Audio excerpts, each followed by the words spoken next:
할렐루야. 오늘 삶의 고난을 넘어서라, 그런 제목으로 여러분들과 함께 말씀을 나누고자 합니다. 얼마 전 저와 함께 올포원이라고 하는 CBS 방송을 함께 녹화를 했던 김윤희 박사라고 하는 분이 있습니다. 이분은 신약 그리고 또 햇불 트리니티 대학의 총장을 역임한 우리나라에서 몇 안 되는 여성 신학자입니다. 바로 그분의 아버지가 유명한 바로 한국의 CCC를 만들고 수많은 대한민국을 대표할 만한 기독교 지도자를 배출하고 양육했던 김준곤 박사님, 바로 그분의 따님이십니다. 김준곤 박사님이 2009년 9월 29일에 소천을 하셨는데, 이분의 소천을 안타까워하는 정말 수천수만의 대한민국 기독교 지도자들이 있었습니다. 이분은 목회자이면서도 어찌 그리 일평생 참 고난의 연속이었던지요. 이북에서 생활할 때 한국전쟁 전에서도 어릴 때 자기 보는 앞에서 동생이 화상을 입어서 심한 화상으로 죽습니다. 또 다른 동생은 벌목하는 현장에서 그 넘어지는 나무에 치여서 비참하게 죽습니다. 어릴 때 자기 아버지와 거의 대다수의 가족들도 공산당에게 끌려가 심각한 고초를 당하고 모조리 학살을 당했습니다. 본인 자신이 한국전쟁에 끌려가서 23번이나 엄청난 구타를 당하고 죽은 줄 알고 전쟁통에 버렸는데, 그 시체의 더미에서 살아남아 탈출을 해서 남한으로 왔습니다. 이 고생이 한국에 와서 끝난 것이 아니라 목회자로 수많은 사람들을 이렇게 배출하고 그들을 양육하는 이 믿음의 길을 가는 데 있어서도 자기와 가장 마음이 통했던 남동생도, 유일하게 남은 그 남동생도 간암으로 죽습니다. 더 나아가서 바로 그 김윤희 박사의 언니였던 바로 그 딸도 29살에 간암으로 죽습니다. 어찌 보면 그분의 간증이 솔직한 고백일 수도 있습니다. 정직하게 고백하면 나는 많은 우리 그리스도인 청년들 앞에서 그리고 제자들 앞에서 나는 얼굴은 웃고 있었지만 저의 또 다른 얼굴은 울고 있었습니다. 그렇게 간증을 합니다. 구원자 예수 그리스도를 깊이 묵상하고 정말 구원, 부활, 영원한 천국의 소망이 없었다면 그는 도저히 견딜 수 없었다라고 그렇게 솔직한 고백을 합니다. 여러분, 악인의 고난도 아니라 하나님의 자녀들의 고난, 이렇게 신실한 믿음의 길을 갔던 사람의 고난을 어떻게 이해하겠습니까? 고난이라고 하는 것은 해석할 수 없는 신비라고 말할 수가 있고, 삶의 고난에 대해서는 믿지 않는 사람들도 그 고난에 대한 정확한 정의를 내릴 수가 없습니다. 특별히 그리스도인들에게 더 힘들게 만드는 것은 무엇일까요? 바로 악인의 형통입니다. 의인의 고난도 해석할 길이 없지만 오히려 이 땅에서 악하고 패역한 사람들이 훨씬 악인이 잘 되고 의인은 고통당하고, 더 나아가서 믿음의 사람의 그 고통의 연속이 될 때는 해석이 불가합니다. 오직 했더라면 예레미야 12장 1절에 보면 하나님의 선지자인 예레미야도 하나님께 질문한다는 게 나옵니다. 무슨 질문일까요? 그는 하나님께 이런 질문을 합니다. 내가 주께 질문하옵나니 악한 자의 길이 형통하며 패역한 자가 다 안락함은 무슨 연고입니까? 하나님께 질문을 하는 겁니다. 하나님, 악한 사람이 왜 형통합니까? 패역한 사람은 거기에 대해서 벌을 받아야 되는데 왜 더 우리보다도 안락하게 사는 것처럼 보입니까? 하나님, 제 질문에 답을 해달라고 소리를 지릅니다. 여러분, 하나님조차도 우리를 향하여 그분의 기쁘신 뜻에 대해서 다 말씀하시지는 않으셨습니다. 단지 성경을 통하여 시편 119편 67절은 고난 당하기 전에는 내가 그릇 행하였더니, 욥은 이렇게 얘기합니다. 그 고난 이후에 나는 말씀을 지킵니다. 그렇게 표현합니다. 이 말입니다. 그전에는 나는 하나님에 대해서 생각지도 않고 잊어버리고 살고 그분에 대해서 내가 그분의 뜻대로 살지 못했지만 고난을 통해 오히려 하나님을 찾게 되고 내 인생이 말씀대로 살게 되었습니다. 그런 고백도 합니다. 더 나아가 시편 119편 71절에는 고난당하는 것이 오히려 유익하다라고까지 말씀을 합니다. 하지만 솔직하게 여러분들의 마음에 그게 막 와닿거나 그렇게 아멘으로 받아들이기가 쉽지가 않다는 것이죠. 영국의 유명한 변증가인 C.S. 루이스의 고통의 문제라고 하는 책에 보면 이분 자신도 참 많은 고통을 당하고 늙음하게 결혼한 사랑하는 아내를 어마어마한 암의 그 고통 속에 보내면서 이 고통의 문제에 대한 책을 쓰게 됩니다. C.S. 루이스는 이 책에서 고통을 이렇게 나름대로 해석을 합니다. 사람에 따라서 무슨 일이 일어나기 전에는 하나님께 귀를 기울이지 않는 습성들이 남아 있습니다. 그러므로 고통이라는 것은 귀머거리에게 알아듣도록 하는 하나님의 확성기입니다. 그렇게 말씀합니다. 현대인들은 고난의 문제를 바로 이해하지도 못하기도 하고 그 고난의 문제에 대해서 대처하는 방법도 자기 나름대로 노력을 하지만 잘 알 수가 없습니다. 오늘 저와 여러분들은 고통의 연속인 한 사람을 만나게 됩니다. 바로 유명한 다윗 왕. 그 사람의 인생을 보면 여러분들은 다윗에 대해서 솔직히 말해서 부러우십니까? 아니면 다윗의 인생을 나는 저렇게 살기 싫다라고 말씀하시겠습니까? 우리는 워낙 성경을 바라보고 신앙생활을 하며 다윗 이야기를 하고 영광스러운 다윗왕의 이야기를 저희들은 입에 오르내리기도 합니다. 특별히 성지순례를 우리가 구약 코스를 가보시면요, 이스라엘은 진짜 이거는 다윗 나라다 그렇게 생각할 수밖에 없습니다. 온 백성들이 존경의 이상의 자신들의 중시조로 인정을 합니다. 오직 했더라면 진짜 무덤은 발견할 수도 없고 그의 무덤이 있다라고 하는 생각 추정하는 지하의 그 바로 위쪽, 바로 마가 다락방의 1층에 가짜 묘를 만들어 놓고 그것을 자신들의 국보 1호로 섬길 만큼, 또 이스라엘 국기를 보시면은 그 중앙에 다윗의 별을 박아 놓고 어찌 보면 참 이스라엘은 다윗의 나라구나라고 생각될 만큼 영광스러운 인생을 산 것처럼 보입니다.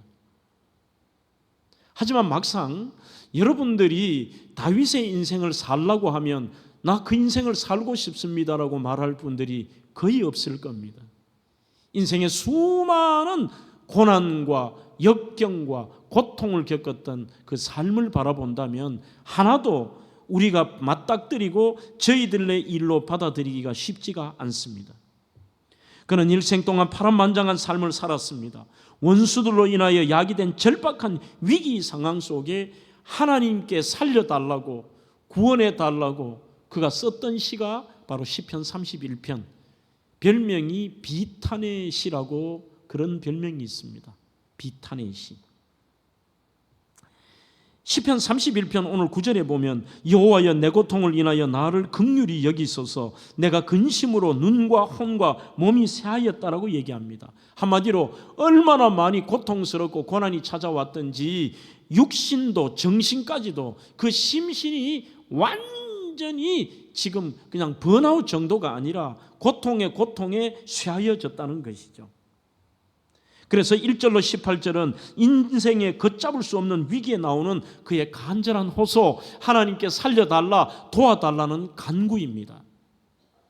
19절로 24절은 이미 자신의 고난이 지금 계속되고 있지만 언젠가는 이 고난에서 건져주실 하나님께 미리 그 믿음을 가지고 감사하고 찬양하는 내용이 끝절 24절까지 나와 있습니다.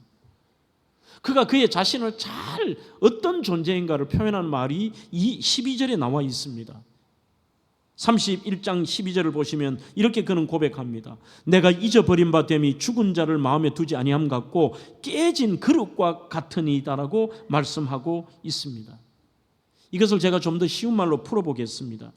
나는 죽은 사람처럼 다른 사람의 마음속에 철저히 잊혀졌습니다. 그리고 내 인생은 깨진 그릇과 같습니다. 이렇게 표현합니다. 포기한다는 뜻이 아닙니다. 지금 자신이 당하는 고난이 얼마나 큰가를 표현하면서 깨진 그릇은 다시 회복이 안 됩니다. 그리고 절망이고 완전히 끝장난 인생과 같다라고 표현합니다.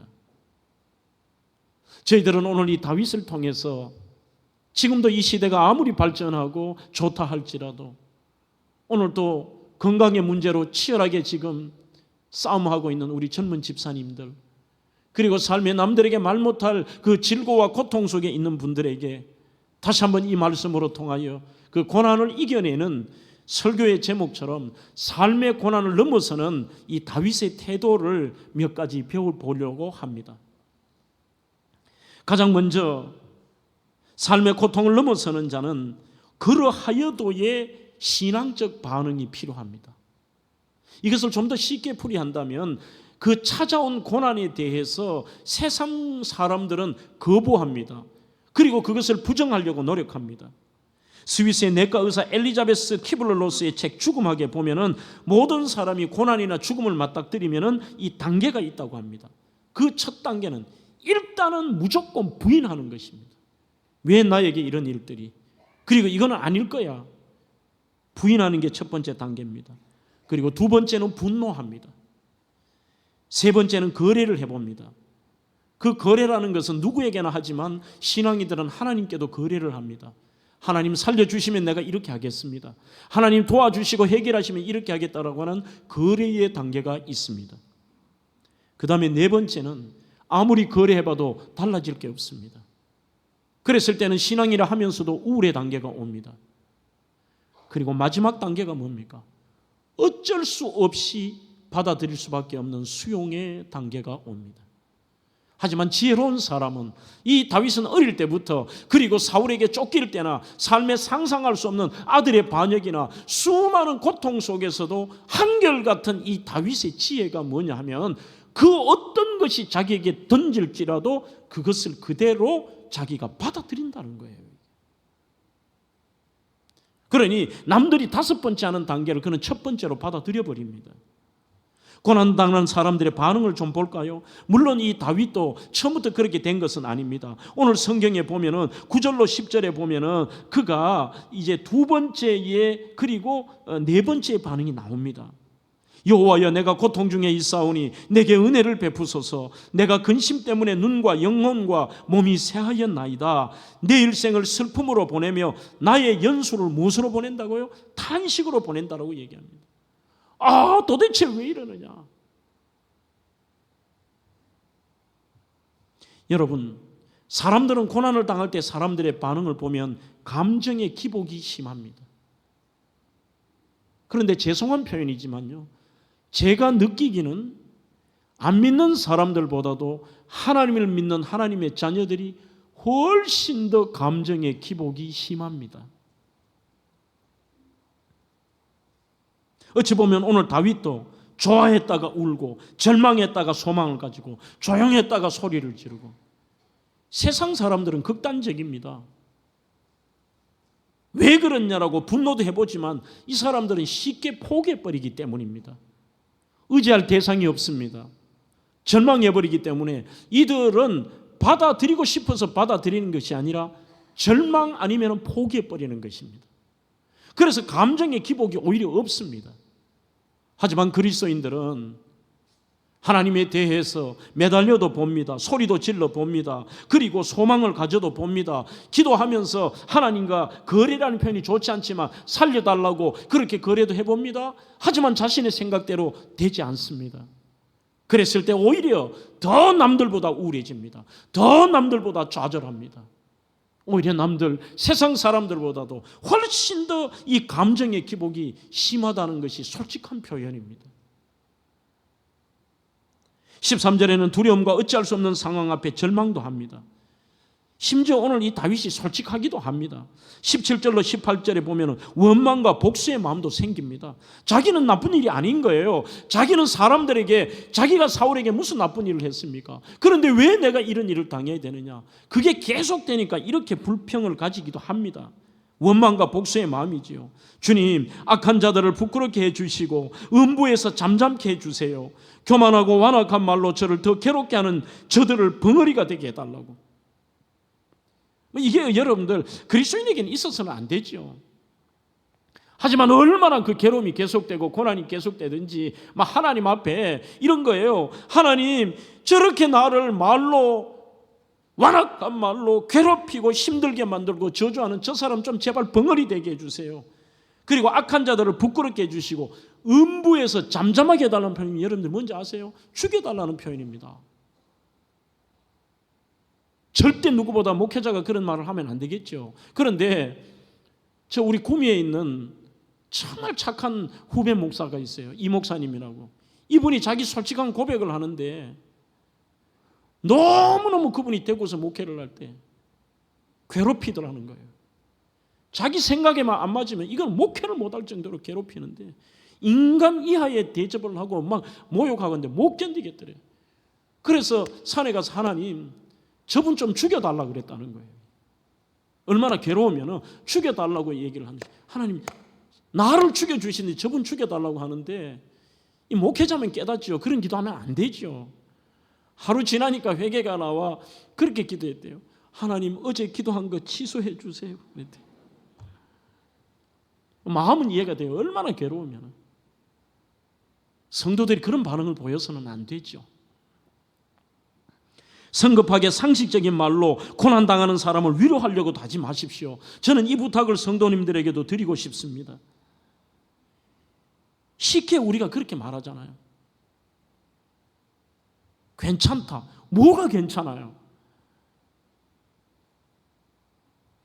진짜 자기가 똑같은 일을 당해보지 않았으면, 아니 똑같은 일을 당했을지라도 쉽게 말하지 마십시오. 고난당하는 분들에게. 고난은 변장된 축복이야. 견뎌라.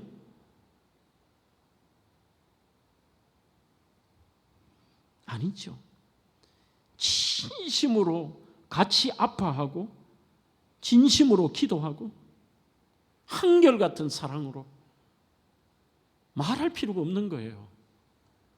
오히려 나의 그 섣부른 위로의 말 한마디가 그 고난과 상처 속에 있는 분들에게 더 큰 절망과 상처를 줄 수 있습니다. 그래서 우리 교회만큼은 그거 하지 말자고요. 섣불리 내가 위로하려고도 하지 말고 절대로 그분 놓치지 마세요. 끝까지 그분이 상처가 회복이 되고 고난이 회복될 때까지 뒤에서 기도해주고 같이 아파하고 그냥 안아주고 이해해주고. 하지만 그리스도인들이 세상 사람들과 거의 비슷하게 고난에 대한 반응이 있을지라도 근본적으로 우리의 반응은 달라야 됩니다. 오늘 다윗이 그래도 다른 게 하나가 있습니다. 뭐냐? 자기도 처음에는 괴로워 탄식도 하고 감정의 기복도 있고 원망과 복수의 마음으로 저 사람 죽여주십시오, 저 사람 이 벙어리가 되게 해달라고 했지만, 그거보다 중요한 것은 내 솔직한 과거에 이랬습니다만 지금의 그의 고백이 뭐냐? 그러하여도 수많은 문제 앞에서도 14절에 그는 이렇게 얘기합니다. 이게 다윗의 위대함입니다. 여호와여, 나는 그러하여도 나는 주께 의지하고 말하기를 주는 내 하나님이라, 그렇게 말씀하고 있습니다. 그러하여도라는 이 말 자체가 무엇일까요? 받아들인다는 겁니다. 와안이라고 하는 단어를 쓰고 있습니다. 우리 성경의 번역은 그러하여도라고 되어 있는데 이게 와우와 아니가 합친 말인데 정확한 표현이 이런 말입니다. 그러나 나는이라는 뜻입니다. 와, 아니, 그러나 나는. 남들은 이런 상황이 되면 좌절합니다. 감정이 드러납니다. 포기합니다. 절망합니다. 받아들이지 않습니다. 오늘 다윗의 형편을 7절에서 13절까지 볼까요? 어떠한지요? 7절에 나의 고난, 환난 중에 있는 내 영혼, 9절에 내가 고통 중에 있습니다. 내가 근심 때문에 몸이 상했습니다. 10절에 슬픔으로 보냅니다. 기력이 약해졌습니다. 나의 뼈가 사해져집니다. 11절에 욕을 당합니다. 사람들이 피합니다. 12절에 깨진 그릇과 같습니다. 13절에 사람들이 나를 비방합니다. 두렵습니다. 생명의 위협을 받습니다. 이 수많은 것들을 이야기한 다음에 하는 단어가 이겁니다. 그러나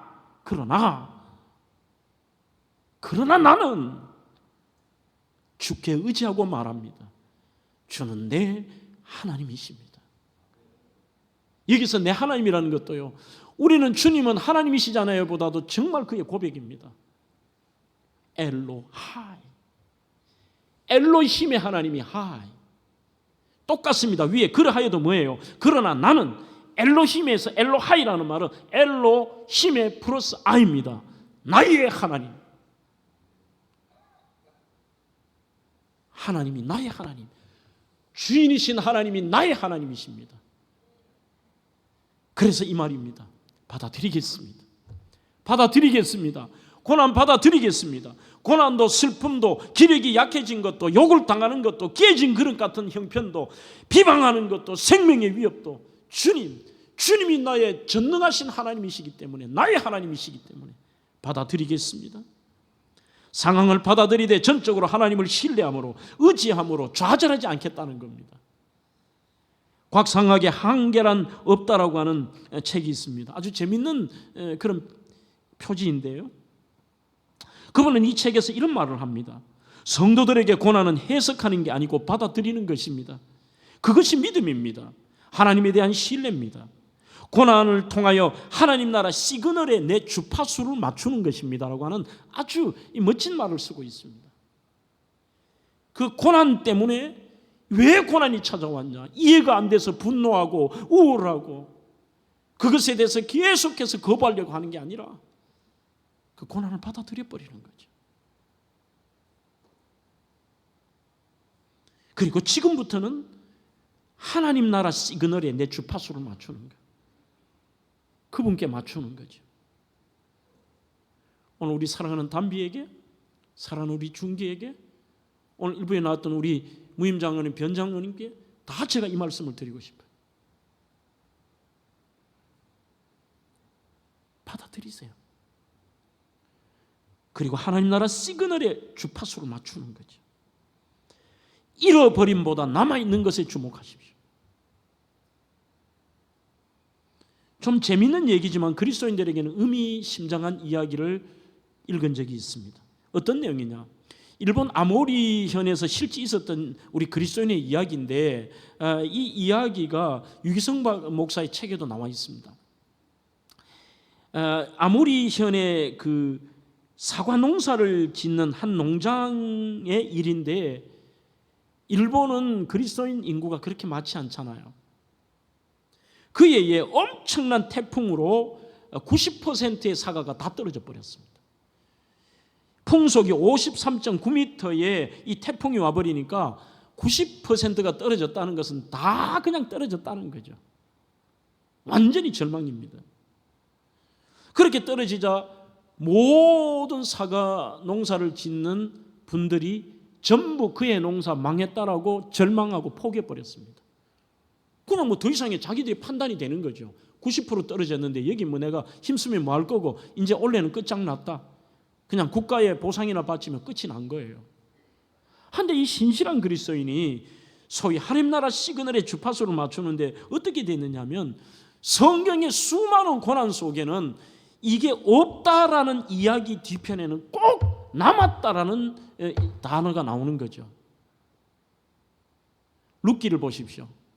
룻기를 보시면 나오미는 그 이름처럼 나는 이제 나 쓰다고 좀 불러달라고 얘기합니다. 인생의 고난 전부인데 그 룻기 인생에 남편이 죽었습니다. 그러나 두 아들이 남았습니다. 한 아들이 죽었습니다. 또 한 아들이 남았습니다. 두 며느리가 남았습니다. 두 며느리 중에 한 며느리가 돌아갔습니다. 그런데 한 며느리가 남았습니다. 모든 것들이 전부 없고 죽었고 없건데 딱 하나 남은 그 룻이 그 가정을 일으킵니다. 다윗의 조상이 됩니다. 예수님의 인간적인 족보의 조상이 됩니다. 그리고 그 명예스러운 영광스러운 이 보아스의 아들을 자신의 가슴에 품을 수 있는 축복을 누립니다. 그래서 오늘 다시 얘기로 돌아오면 이 아모리현에 바로 그 그리스도인 농사를 짓는 분이 갑자기 떨어지지 않고 남은 10%의 사과가 생각이 나는 거죠. 그래서 남들이 어리석다고 하는데 그 사과를 나머지 10%를 가꾸고 열심히 노력해서 수확을 합니다. 수확을 하는데 이 사람이 아마 지혜를 있었던 것 같아요. 하나님께 기도했는지 그의 그 자들이 공직자에게 공문서를 받아요. 가서 뭐냐면 이 사과가 원래 이 태풍이 불었는데 남은 유일한 사과라는 증명서를 받아요. 공적 증명서를 증명합니다는 걸 받는데 그 남은 10%를 잘 수확을 해가지고 키워가지고 이것을 대도시에 이제 상품을 판매하는데 제목을 뭐라고 붙였냐면은 이것이 그것을 갔을 때 사람들이 상술이 있는 사람들이 거기에다가 대입 기원 상품으로 판매를 한 거예요. 이 사과는 53.9m의 풍속에도 절대 떨어지지 않는다. 이 사과를 먹는 놈은 절대 대학에 안 떨어진다. 뭐 이런 말도 안 되는 걸로 상수를 가지고 이 사람이 준 사과를, 그래서 이 사람이 그렇게 팔라는 얘기는 안 했고 단지 이 사과가 어떤 사과인가를 자랑하고 싶어서 그렇게 공문서를 받아서 줬는데 이거를 파는 분들이 그렇게 판 거예요. 이거는 53.9m의 풍속에도 떨어지지 않는 사과, 이 사과를 사면은 절대로 대입에 떨어지지 않는다 해서 그 사과가 그 해에 원래 사과의 가격보다도 25배를 받았대요. 25배. 2.5배가 아니고 25배를까지 계속 올라가니까 없어서 못 팔 지경이어서 25배로 팔아das다는 것이죠. 오늘 여러분들 유치한 이야기 같지만 뒤에서 찾아냄도 제가 또 한 번 더 언급할 겁니다. 지금의 현장에 떨어진 90%를 어떻게 할 거예요? 그것만 안타까워하면서 거부하고 부인하고 우울해하지 말고 그 상황을 받아들이는 거예요. 상황을 받아들이는 거예요. 이것이 바로 오늘 다윗의 지혜입니다. 그러나 나는 모든 사람들이 그 상황에 우울하고 절망하고 부인하고 받아들이지 않지만 그러나 나는 엘로하이 나의 하나님으로 말미암아 그분을 신뢰하며 받아들이겠다. 두 번째, 삶의 고난을 넘어서려면 찾아냄의 지혜도 필요합니다. 19절입니다.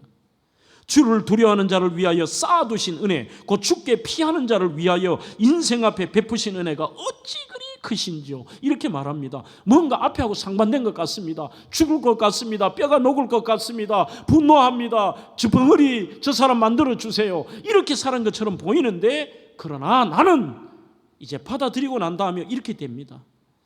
좀 뭔가 분위기가 이상합니다. 주님의 은혜에 대해서 어찌 그리 크신지요. 뭐 기뻐하고 감사하고 좀 뭔가 좀 분위기가 다릅니다. 그 이유가 뭐냐? 하나님이 쌓아두신 은혜 때문에. 이 쌓아두셨다는 히브리어 차판누타라고 하는 말은 숨겨놓았다라는 말이 더 정확합니다. 차판누타. 나는 하나님의 그 숨겨놓으신 은혜 때문에 나는 감사해요. 그것 찾아내면서 절망의 거리들 부인하며 우울하게 사는 게 아니라 하나님이 내 인생에 숨겨놓으신 수많은 감사와 은혜 거리들을 찾아가면서 나는 어찌 그리 이걸 견디는 거죠. 감사하며 오히려 남들이 이해하지 못하는 기쁘게 지내는 것이죠. 하나님의 자녀들에게 은밀히 주시는 하나님의 사랑을 의미한다라고 펄로온이라는 분이 말합니다. 여러분, 하나님께서는 모든 사람에게 감사와 은혜거리를 주셨습니다. 그런데 고난 가운데는 이게 아무나 그게 보이는 게 아닙니다. 그냥 자신에게 있는 그 고난의 문제만 이만하게 보이지 하나님의 숨겨놓은 것이 보이지 않는데 오늘 전제가 있습니다. 누구를 위하여요? 주를 두려워하는 자를 위하여 쌓아두신 은혜. 주를 두려워하는 자라는 것은 바로 하나님을 경외하는 자입니다. 그래서 고난 가운데서도 하나님을 경외하는 사람만이 발견할 수 있도록 하나님이 그것을 숨겨놓으신 거예요. 이렇게 하나님이 숨겨놓으신 거죠.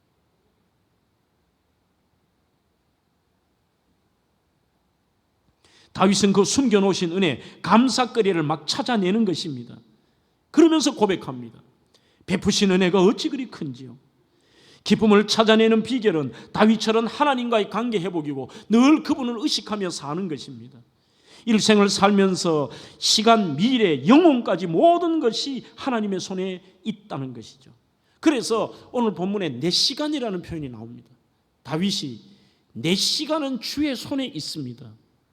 여기서 시간이라는 단어, at라고 하는 단어는 시간이라는 뜻도 있습니다만 시대라는 뜻도 있습니다. 그리고 운명이라는 뜻도 있습니다. 미래라는 뜻도 있습니다.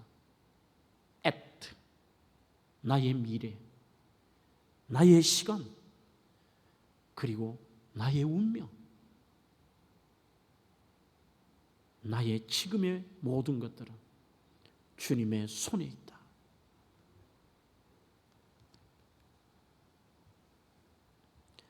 그래서 하나님의 손에 있는 것을 아는 분들은 고난을 포함한 모든 환경에서 하나님의 숨겨놓으신 은혜를 찾으며 그 순간순간을 견딜 뿐만 아니라 오히려 남들이 이해하지 못하는 기쁨으로, 감사한 마음으로 그 순간들을 넘어가는 것입니다. 존 헨리 조이시라고 하는 분은 감사를 찾아내는 것은 예방주사, 항생제, 방부제를 찾아내는 것과 같다고 했습니다. 그래서 그는 나는 늘 감사를 찾아내므로 늘 기쁘다라고 얘기합니다. 이는 불가능한 얘기죠. 여기서 책을 하나 소개해 볼까요? 바로 코리 텐 붐이라고 하는 네덜란드계의 유대인 나치 수용소에 수용당했던 코리 텐 붐의 주는 나의 피난처라고 하는 책이 있습니다. 정말 저분이 상상할 수 없는 고난을 당합니다. 이유는 바로 그것입니다. 나치로부터 도망가는 유대인들을 도왔다는 이유로, 요거는 더 악질이라고 해서 여동생 베스티와 함께 라벤스부르크에 있는 수용소에 갇히게 됩니다. 그러면서 저도 아우슈비츠 수용소로 가봤고 여기는 못 가봤습니다만 그 아우슈비츠만 해도 이렇게 교실처럼 생긴 수많은 건물들이 있잖아요. 정말 척박합니다. 어떻게 인간이 인간에게 이런 짓을 할 수 있느냐. 그런데 라벤스부르크는 그보다 더 심했다고 했는데 여러 가지 일반인들이 수용되는 것보다도 바로 코리 텐 붐과 여동생 베스티는 요거는 악질이라고 해서 따로 방에 수용을 시켰습니다. 거기는 악질들만 모아놓은 방이었습니다. 그러니 형편이 더 없습니다. 보통도 마루침대가 질비한 막사에 밀어넣으면 악취와 불결함과 그 비참한 상황은 말도 못하는데 이들이 지내는 그 악질 방에는 더 상상할 수 없는 데다가 이거는 고통의 연속이고 벌레들과 뭐 그냥 형편이 말도 아닌 거예요. 자기 여동생과 그 방에 지내면서 오늘 그러한 이야기들을 자주 코리 텐 붐이 얘기를 하는데 자기들은 그 방에 있을 때가 그렇게 오히려 좋았대요. 악질이 있는 그 아주 심각한 방에. 그러면서 동생 베스티에게 얘기합니다. 베스티, 나는 참 행복하고 감사해. 이걸 찾아내는 거죠. 언니 뭐가 그렇게 그래? 지금 우리 힘들잖아.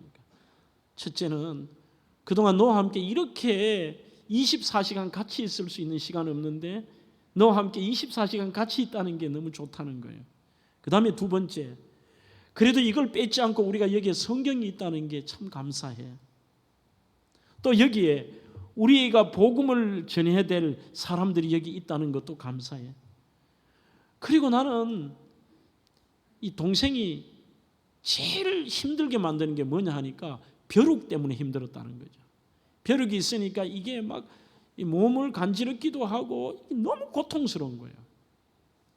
그러자 코리 텐 붐이 얘기합니다. 나는 벼룩에 대해서도 참 좋아. 왜? 벼룩이 하도 심하니까 간수들이 여기 안 오잖아. 좀 이해되시죠? 렌즈가 다른 사람과는 달라요.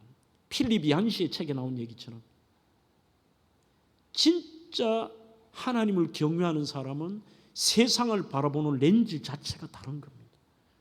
그걸 찾아내는 거죠. 하나님이 숨겨놓으신 그 은혜들을. 스탠리 존스라고 하는 분은 세상의 수많은 타 종교와 사람들은 고난을 넘어서는 잘못된 이해가 있다. 힌두교는 갈마리 교리로 전생의 죄값으로 이 생에서 고난받는 인과응보를 말한다. 불교는 열방교리로 욕망을 종식시키면 고통과 고난의 촛불이 꺼지듯이 꺼진다고 한다. 이슬람은 운명의 교리로 고난은 알라신이 정해주었다고 한다. 철학의 에피쿠로스 학파는 어떤 쾌락이든지 고통을 멀리하기 위해서 쾌락을 즐기라고 얘기한다.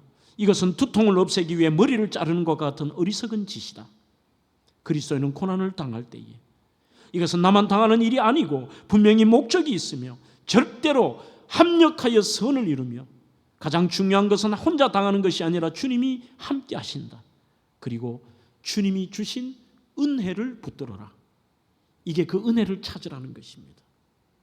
히브리서 2장 18절 자기가 시험을 받아 고난을 당하셨은즉 시험 받는 자들을 하나님께서 능히 도우신다. 예수님이 이 땅에 오셔서 온갖 고난을 당하셨기 때문에 우리의 고난을 능히 도우실 것입니다.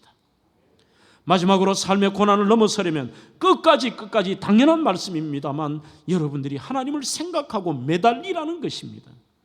15절입니다. 나의 앞날이 주의 손에 있사오니 내 원수들과 나를 핍박하는 자들의 손에서 나를 건져주십시오.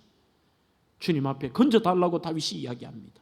20절에도 주께서 그들을 주의 은밀한 곳에 숨기사 사람의 꾀에서 벗어나게 하시고 비밀이 장막에 감추사 말다툼에서 면하게 하시리이다.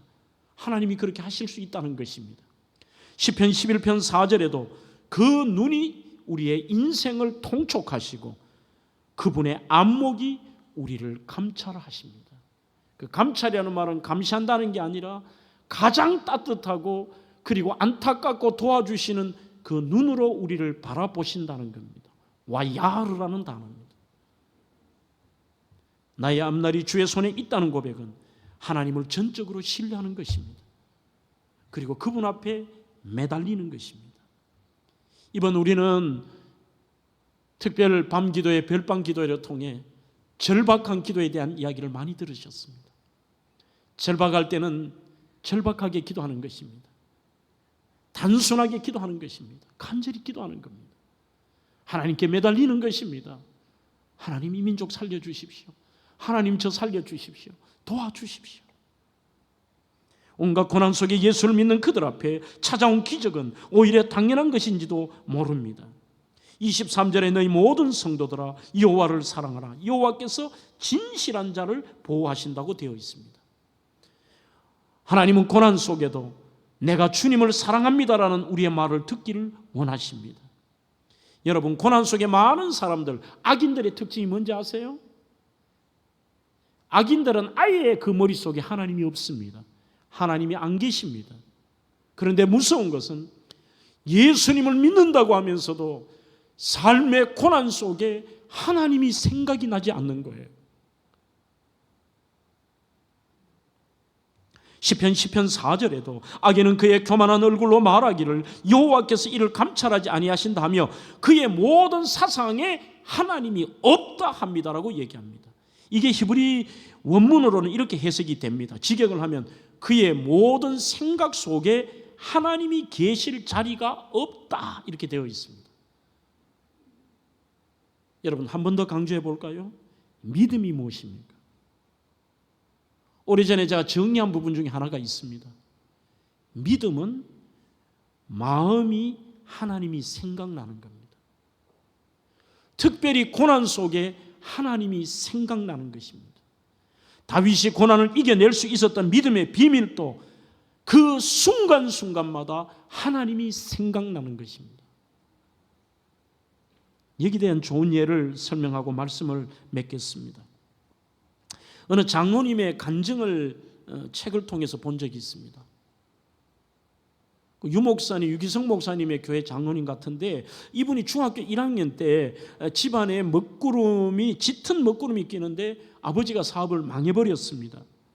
그렇게 하니까 아이도 눈치채죠. 중학교 1학년 아이도. 온 집안이 먹구름으로 가득 찬 것처럼 보이고 무겁게 집을 이렇게 들어가서 문을 여는데 설거지하는 어머니가 전혀 그 얼굴이 어둡지가 않아요.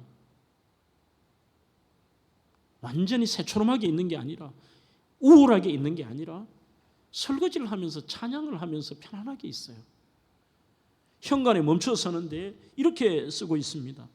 아들 마음에 번개처럼 떠오른 것이 있었다. 하나님. 이때처럼 하나님을 명확하게 떠오른 적이 없었다. 곧장 내 방으로 들어갔다. 그러면서 인생 처음으로 절박한 기도를 해봤다. 하나님, 우리 아버지 망했다고 합니다. 도와주세요, 도와주세요. 이 아이가 울면서 하나님 앞에 기도합니다.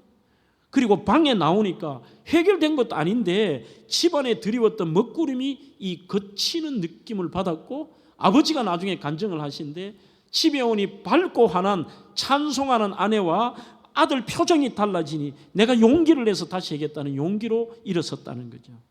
그러면서 그분은 이렇게 얘기합니다. 하나님이 생각났을 때 믿음의 기적이 일어나는 시간입니다. 존 비비어는 광야에서라고 하는 최근의 책에서 이렇게 말을 합니다. 하나님이 약속하신 것을 알아서 이루어 주실 때까지 그분을 믿고 생각하고 기다리십시오. 물이 솟아날 때까지 광야에서 기도를 멈추지 마십시오. 광야에서 물이 솟아난다는 것은 불가능하지만 계속 하나님을 생각하십시오.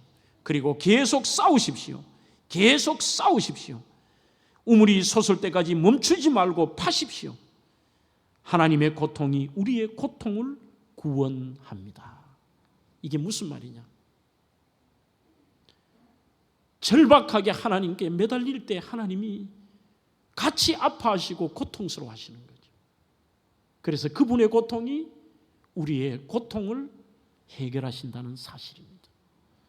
사랑하는 성도 여러분, 한 번 더 오늘 이 31편의 다윗의 삶의 고난을 넘어서는 이 비결을 묵상하고 우리 성도들이 그 비결을 여러분들의 것으로 삼아 여러분들의 삶의 고난도 넘어서시기를, 그러한 우리 대명의 성도가 되기를 주의 이름으로 축원합니다.